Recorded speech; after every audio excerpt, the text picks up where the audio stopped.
ইসলাম থেকে অন্য ধর্ম অবলম্বন করবে, ইহুদি ধর্ম মানবে, খ্রিস্টান ধর্ম মানবে, হিন্দু ধর্ম মানবে, বৌদ্ধ ধর্ম অনুসরণ করে চলবে, কখনোই আল্লাহ তাআলা তাদের আমলগুলো ফলাইতে বলাকে গ্রহণ করবেন না।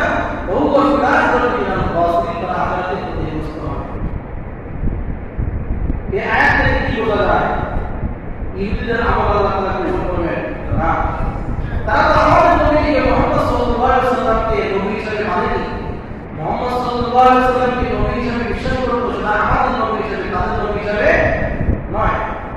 যার কারণে আল্লাহ কোরআনের বিধান অনুযায়ী তারা চিরস্থায়ী জাহান্নামে হবে, চিরস্থায়ী জাহান্নামে। নবীকে আল্লাহ তাআলা বলেন, "কুল আতাখাযতু ইনদাল্লাহি আহদান ফালা ইউখিফাল্লাহু আহদাহু আম তাকুলুনা আলাল্লাহি মা লা তা'লামুন।"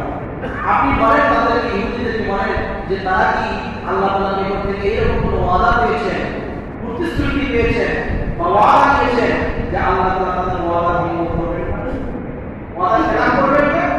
আম তাকুলুনা, অথবা তারা এমন কিছু কথা বলে যেগুলো তারা নিজেরা জানে না। তারা ধারণা করে এগুলো বলে যে আমরা 7 দিন জাহান্নামে থাকবো, আমরা 40 দিন জাহান্নামে রাখতে থাকবো, যে কয়েকদিন বাসুল পূজা করেছি সেই কয়েকদিন শুধুমাত্র আমরা জাহান্নামে রাখতে থাকবো, এরপর আমরা বের হয়ে আসবো। এই ইহুদিদের বক্তব্য, এগুলোদের কোনো বড় বক্তব্য, এগুলো আসমানি কিতাবের কোনো বক্তব্য নয়, কোনো নবী রাসূলের কোনো বক্তব্য নয়। আল্লাহ তাআলা কি বলেন? মানা কাসাবা সাইয়্যা, হ্যাঁ, যে ব্যক্তি অপকর্ম উপার্জন করেছে, যে ব্যক্তি গুনাহ উপার্জন করেছে, ওয়া আহাতা বিহি খাতিআতুহু, যারা গুনাহের দ্বারা পরিবেষ্টিত হয়েছে, ফাউলাইকা আসহাবুন নার, এরা জাহান্নামের অধিবাসী, হুম ফিহা খালিদুন, তাদেরকে চিরস্থায়ীভাবে জাহান্নামে রাখবে। সূরা বাকারার এগুলোই তো আল্লাহ তাআলা এই আয়াতটি বললেন যে ইহুদি জাতি সহ যারা ইসলামকে মানে না, যারা মুহাম্মদ সাল্লাল্লাহু আলাইহি ওয়াসাল্লামকে নবী হিসেবে মানে না, তারা চিরস্থায়ী জাহান্নামে, তাদেরকে আজীবন জাহান্নামে থাকতে হবে।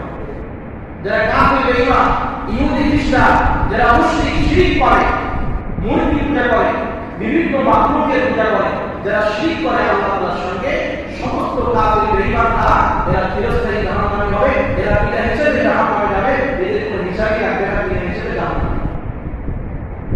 হিসাব হবে মুসলমান ঈমান রাখবে, তার হিসাব হবে। আবার কোন মুসলমান বিনা হিসেবে জান্নাতে প্রবেশ করবে, সুবহানাল্লাহ। যারা বিনা হিসেবে জান্নাতে যাবে, যেই ইমানদাররা, তারা হবে আহলে সুন্নাত ওয়াল জামাত।